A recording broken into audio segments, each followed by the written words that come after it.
Hey, what's going on, guys and gals? Listen, in this particular video right here, everything I'm going to do is my own personal opinion, but it is an educated opinion, okay? Now, if you have run out of outputs and you've got to use these hardwired systems like the P16 or the P24 or the DP48s, that's about the only time I would ever recommend using these, okay? As far as I'm concerned, they've actually went the way of the dodo. I don't like them. I actually own the P24. I don't like it. I have the P16. I don't like it, okay? And I'm going to tell you why. The price on these are ridiculous. It's got nothing to do with Behringer, okay? It's the alternative of what you can do. So here we've got the P16, the HQ16 now, as they're calling it, $209. Well, this is the hub you got to use for it, or one of the hubs you use for it. Okay. Now you can also use like the S16 or the DL16. They have the alternate port on the back. I'm not going to go through on the pricing of those, but you get my point. So right off the bat, you're going to have about $600, $700 just in one unit. Because unless you're doing a solo, and if that's the case, then I promise you, you're going to have an output. So here we go over here again with the P24, $219. Again, you go back. This is the hub, or one of the hubs you're going to use. Okay? Now let's step up to the Midas DP48. Well, the hub for this is $969. So just in this one unit, you're going to have $1,300, close to it. Okay? Now, again, these are hard lined in. You're not going to be jumping around on stage with it. There's nothing wireless. It is all hard wired in. So, again, going back to the hub, and now let's go look at the Behringer P2, $39.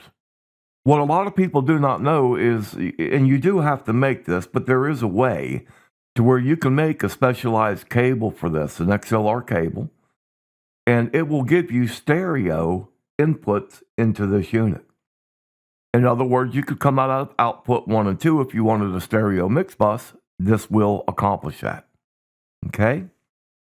Now, the beautiful thing about this is these apps, and you're going to use these apps. And here you have the mix bus for the X32 series. Look at that rating up there, 4.2. 97 ratings.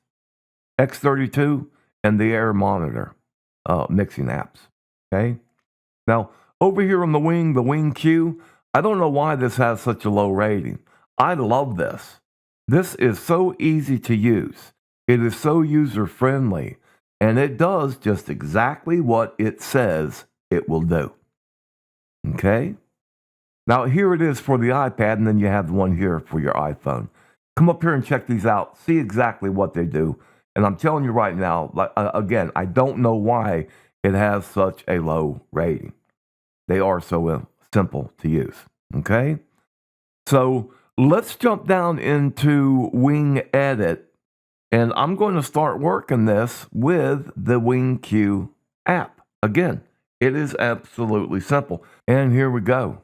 Now, if I come over here, and I come on my phone and I say, you know what? I'm going to sit there and work on Mike's mix bus. I'm Mike. Okay? And I want to add what I've got going into my mix bus right here. I'm just going to turn these mains off just for general purposes here. So if I come over here and say, you know what? I want a little bit less bass. If you look all the way under the bass, you see how I'm moving that? I'm doing this with my iPhone now. All of these movements you see is from my iPhone and this app, right down to including the master bus fader over there on the right-hand side of the page. Now, guys, I'm not an arrogant individual. I try not to be. I hope I don't come across that way. And as long as I've been doing this, it's impossible for me to create a mix better than what you can do it yourself. You follow me? You're the one listening to it. You're the one that knows exactly how much of each one of these inputs you need. Now, if we were going with the P16, as you can see, with this up here, plus over here, if we go to the buses with all of our FX we got coming across here, okay, you'll see that we're already out of inputs. We can't use them. So now we got to create a drum bus. Well, if we create a drum bus and use it, now we can't use individual tracks. So whatever you send going into that drum bus, you can't go in and say, well, I want more kick or I want more snare. Okay? You've got to take that drum bus as a group. All you can do is raise and lower that group of signals combined together or summed together. Okay? But you see, I've got these muted, and there's a reason. I'm going to play this audio here in a second, and you'll be able to hear it. And you're going to hear it with and without the effects. And again, all of this is done from my iPhone. Okay? Now I'm going to put my headphones up to my microphone right here. So let's go ahead and listen to the audio now. Gone and oh, time can move so slow when you're left wandering alone. I long for something better. So that would be Mike controlling what he wanted to hear into his in-ear monitor. It's a stereo jack. It's an 1/8-inch stereo jack.